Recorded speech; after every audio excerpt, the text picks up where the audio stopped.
रायगड, महाराष्ट्रासह देश विदेशातील ताज्या बातम्या पाहण्यासाठी मॅक्स इंडिया लाईव्ह चॅनलला सबस्क्राईब करा आणि बेल आयकॉन दाबायला विसरू नका.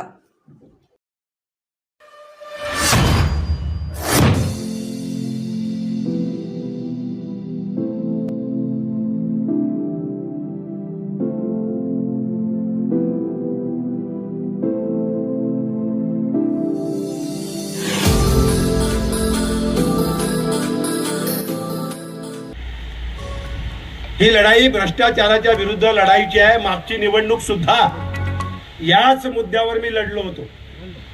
मागची निवडणूक 19ची निवडणूक याच मुद्द्यावर लढलो होतो. पण दुर्दैवानं निसटता माझा पराभव झाला. जनतेने मला नाही नाकारलं, मतदारांनी मला नाही नाकारलं. पराभव झाला तेव्हा सुद्धा मला 4,55,000 मतं मिळाली होती. 4,55,000. निसटता माझा पराभव झालेला आहे. आता तो पराभवाचं शल्य या रायगड मधल्या मतदारांच्या मनामध्ये आहे ना. त्याला वाटतंय की आपण चूक केली. जसं माणिकरावनी सांगितलं, जाता जाता शेवटी माणिकराव बोलून गेले. माणिकराव आपल्या हयामध्ये नाहीत, पण त्यांची एक क्लिप आजही फिरतीये. आणि त्यांनी शेवटचं एक वाक्य उच्चारलं की माझ्या हातून पाप घडलं, मी खूप मोठी चूक केली, मी पाप केलं. एका सच्च्या नेत्याला, एका प्रामाणिक देव माणसाला मी पराभूत केलं आणि एका सैतानाला मी निवडून दिलं. बरोबर ना? का चुकीचं आहे? काय स्नेहल, काय माझं चुकत असेल तर दुरुस्त कर. हे वाक्यच तसं आहे की एका देव माणसाला मी पराभूत केलं, पाडलं आणि एका सैतानाला निवडून दिलं. पुन्हा त्या सैतानाला तुम्ही मतदान करणार का हा प्रश्न आहे. करणार का?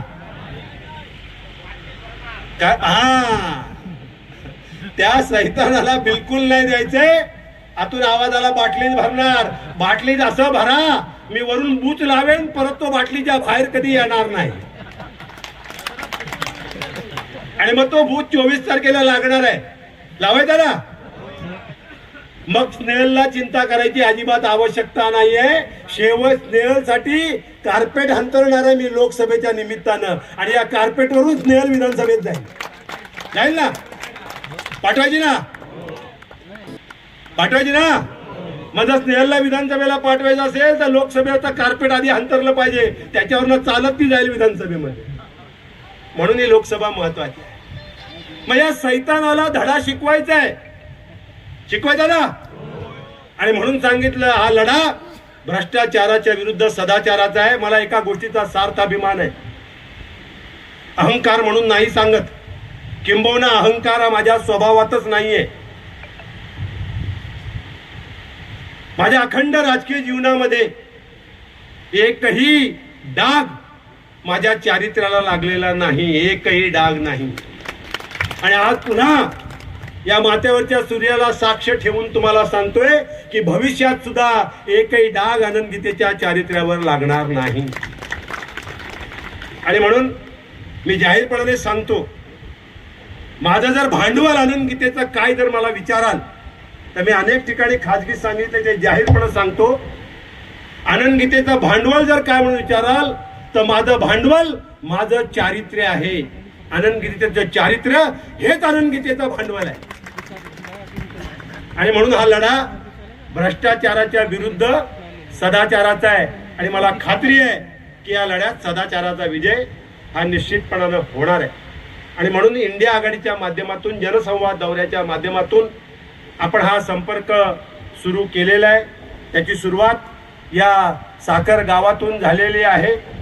स्नेहल म्हणाली त्याप्रमाणे नावातच साखर आहे. आणि त्यामुळे निश्चितपणानं तो अनुभव 24 तारखेला या भागातून 100% येईल. आणि ज्या वेळेला 4 जूनला मतमोजणी होईल तेव्हा गावागावात आपण साखर वाटू हा विश्वास व्यक्त करतो आणि इथं थांबतो. जय हिंद, जय महाराष्ट्र.